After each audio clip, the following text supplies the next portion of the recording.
असा नसामध्ये निसर्ग लपलेला. हे पण एक लिंगामध्ये काउंट होतं ना, म्हणजे बिग स्टोरी. हां, लिंग मांडलं जात आहे.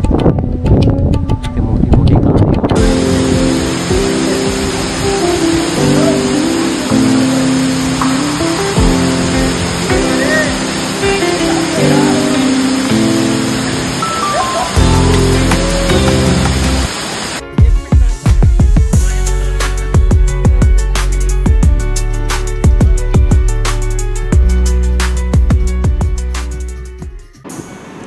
हॅलो मित्रांनो, तर तुमचं परत एकदा स्वागत आहे आमच्या चॅनलवर. आज आम्ही जाणार आहोत तांबर्डे गजबादेवीपासून कुणकेश्वर. तर तो रूट असा असणार आहे आपला. त्याच्यासाठी ही क्लिप बनवली आहे. खूप जणांना मदत होऊ शकते ज्यांना हा रूट माहिती नाही. सेम रूट फॉलो करून आता आम्ही पोचलो आहोत कुणकेश्वर मंदिरात. आणि तो खालचा गेट बंद होता म्हणून आम्हाला पूर्ण फिरून जावं लागलं.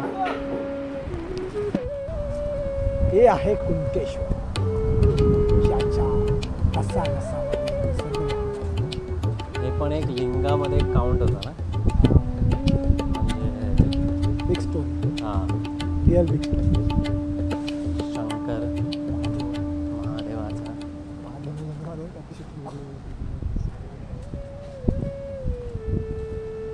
लिंग मांडलं जात आहे. हे मंदिर असं आहे ना की आम्ही 2 ते 3 दिवस जरी आलो ना अगदी गावाला, तरी आम्ही इथे येऊनच जातो. इतकं शांत आणि प्रसन्न वाटतं इथे. आम्हाला जरा कमी नॉलेज आहे, पण तुम्ही सांगू शकता का की काय याचं महत्त्व आहे? म्हणजे असं लोकेशन वाईज तर आम्हाला महत्त्व दिसतंच आहे की एवढा सुंदर खळखळ त्या समुद्राच्या काठी हे वसलेलं आहे.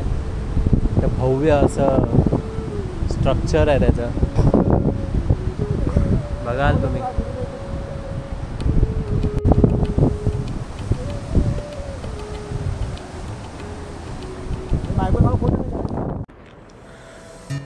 कुणकेश्वराचं दर्शन घेऊन आम्ही लगेच निघालो होतो देवगडच्या दिशेने, ते पण सागरी मार्गाने. तर सागरी मार्ग म्हणजे इतकं सुंदर दृश्य तुम्हाला पाहायला मिळतं. लेफ्ट साईड पूर्णपणे बीचच बीच आणि निसर्ग तर तुम्ही पाहतच राहाल असं आहे.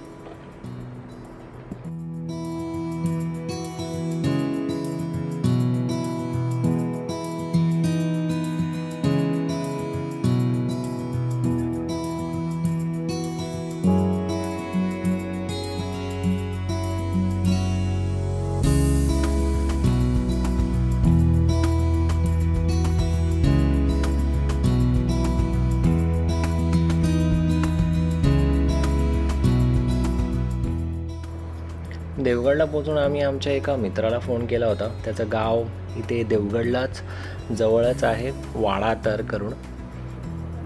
पण नंतर आम्हाला कळलं की तो अवेलेबल नाही आहे, म्हणजे तो बाहेर होता आणि तो काहीतरी संध्याकाळी तो म्हणाला की तुम्ही या. तर म्हटलं तोपर्यंत आपण तळेगावला जाऊन वॉटरफॉलला जाऊ आणि आम्ही मग त्या दिशेने निघालो.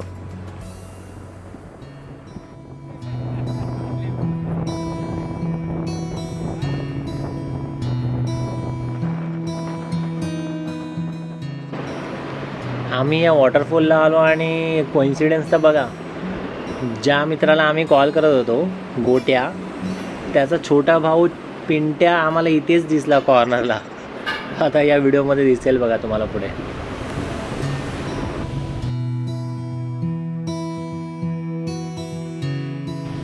आता आम्ही आलो आहे नावनकोट.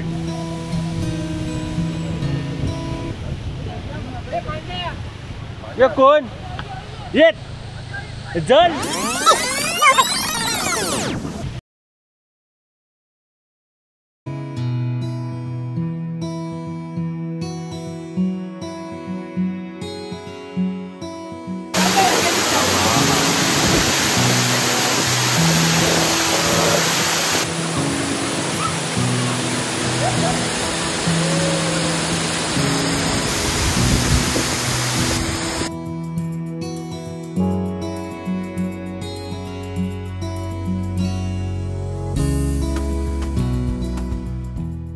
ह्या सगळ्या मजेनंतर मग आम्ही निघालो प्रथमेशच्या गावाला, पेंट्यासकट.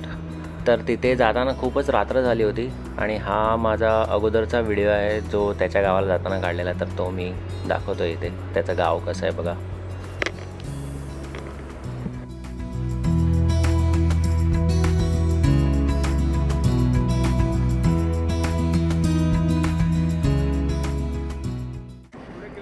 आम्ही मग आमच्या मित्राच्या गावाला वीरवाडी या गावात आम्ही पोचलो.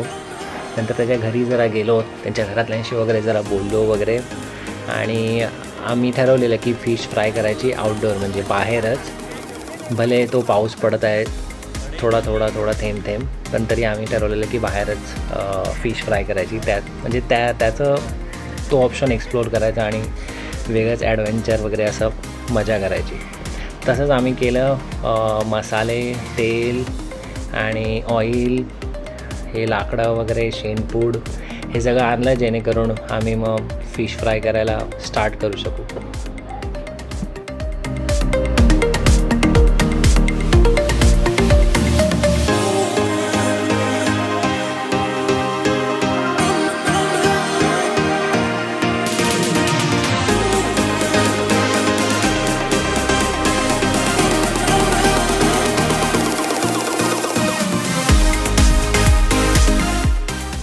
हा होता तर आमचा डे 2 कोकण गोवा ट्रिपचा. खूपच मोठा होता म्हणून त्याचे 2 पार्ट्स बनवले होते मी, आणि इथेच मी संपवतो आहे व्हिडिओ, कारण ह्याच्यानंतर आम्ही सरळ घरी गेलो आणि झोपलो.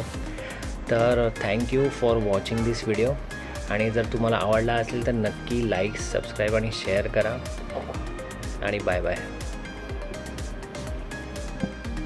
आपको कल वीडियो देखना है तो सब्सक्राइब करिए.